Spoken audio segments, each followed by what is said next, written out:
بسم اللہ الرحمن الرحیم۔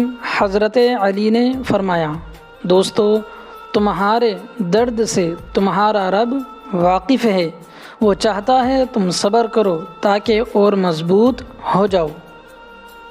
حضرت علی نے فرمایا، مسکراہٹ روح کے دروازے کھول دیتی ہے، خاموشی غصے کا بہترین علاج ہے، شرم کی کشش حسن سے زیادہ ہے، نامکمل علم فساد پیدا کرتا ہے۔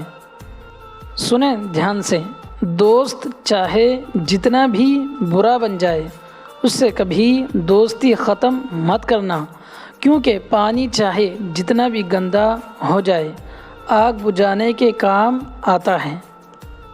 دوستو، صبر ایک ایسی سواری ہے جو اپنے سوار کو گرنے نہیں دیتی، نہ کسی کے قدموں میں نہ کسی کے نظروں میں۔ حضرت علی نے فرمایا، میں جنت کے شوق میں عبادت نہیں کرتا۔ کیا فرمایا؟ میں جنت کے شوق میں عبادت نہیں کرتا، یہ تجارت ہے، اور نہ ہی جہنم کے خوف کرتا ہوں، اور نہ ہی جہنم کا خوف کرتا ہوں کہ یہ غلامی ہے۔ میں صرف اور صرف اس لیے عبادت کرتا ہوں کہ میرا رب عبادت کے لائق ہے۔ بے شک لوگ جتنا بھی دل دکھائے یہ یاد رکھا کرے کہ جب اللہ تعالیٰ کے بندے ہمیں توڑتے ہیں تو ان کا توڑنا ہمیں اللہ تعالیٰ سے جوڑتا ہے۔ دوستو، زندگی کی اصل خوبصورتی یہ نہیں کہ تم کتنے خوش ہوں، بلکہ زندگی کی اصل خوبصورتی تو یہ ہے کہ دوسرے آپ سے کتنے خوش ہیں۔ حضرت علی رضی اللہ تعالی عنہ نے فرمایا، جب کسی کام میں اچھے برے کی پہچان نہ رہے، کیا فرمایا؟ جب کسی کام میں اچھے برے کی پہچان نہ رہے تو آغاز کو دیکھ کر، کیا فرمایا؟ آغاز کو دیکھ کر انجام کو پہچان لینا چاہیے۔ غیر محرم پر یقین، غور سے سنیں دوستو، غیر محرم پر بھروسہ عورت کی سب سے بڑی بیوقوفی ہے۔ سنیں غور سے، یہ ایسا ہی ہے جیسے بند پنجرے میں موجود شیر پہ ترس کھا کے اسے آزاد کرنا، اس یقین کے ساتھ کہ واحد آپ وہ لڑکی یا وہ انسان ہے جسے وہ نہیں کھائے گا، حالانکہ در حقیقت وہ سب سے پہلے آپ کو ہی کھائے گا۔ دوستو، جھوٹ کب جائز ہے؟ جھوٹ بولنا کب جائز ہے؟ تو سنیں، رسول اللہ صلی اللہ علیہ وسلم نے فرمایا، صرف 3 جگہ پر جھوٹ جائز اور حلال ہے۔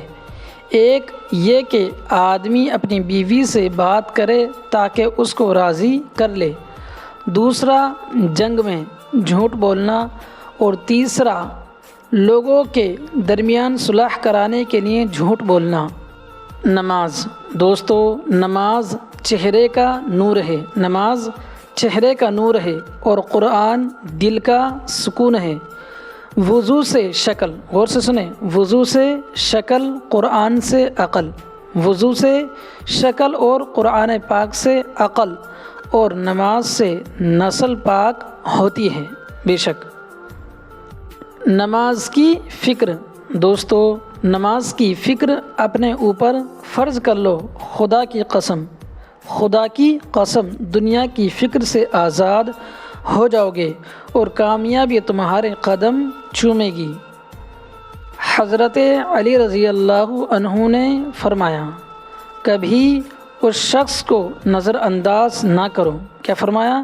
کبھی اس شخص کو نظر انداز نہ کرو جو تمہاری پرواہ کرتا ہے، ورنہ کسی دن تمہیں احساس ہوگا کہ پتھر جمع کرتے کرتے تم نے ہیرا ہی گنوا دیا۔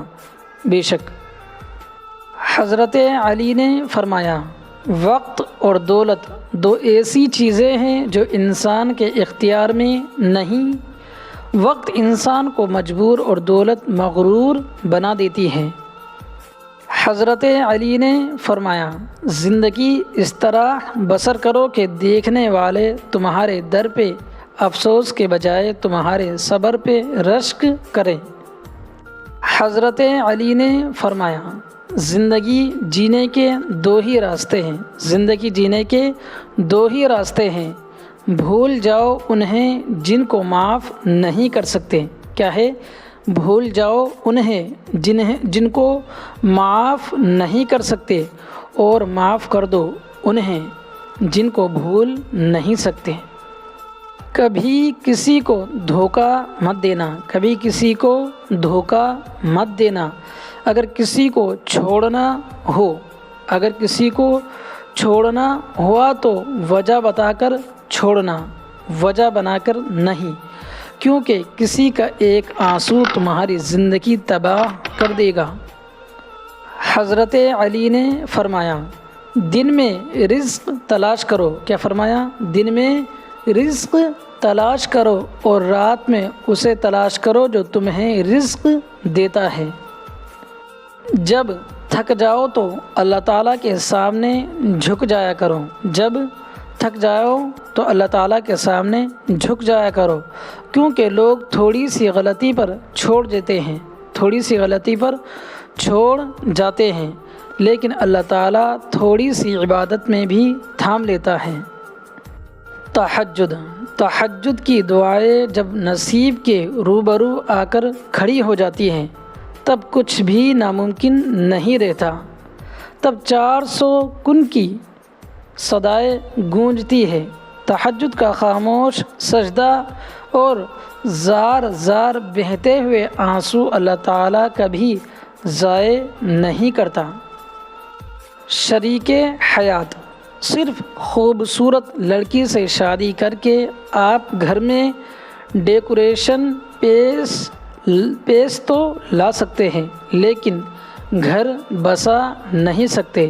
شریک حیات کا نیک سیرت، دیندار، باپردہ، حیادار ہونا لازمی ہے۔ بے شک اللہ پاک ہم سب کو کہنے سننے سے زیادہ عمل کی توفیق عطا فرمائے، اور جو غلطیاں کوتاہیاں ہوئی ہو پڑھنے میں انہیں معاف فرمائے۔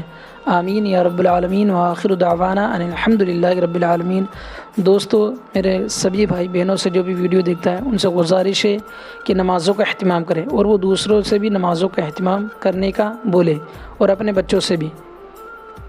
شکریہ۔ السلام علیکم ورحمۃ اللہ وبرکاتہ۔ دعاؤں میں یاد رکھیں۔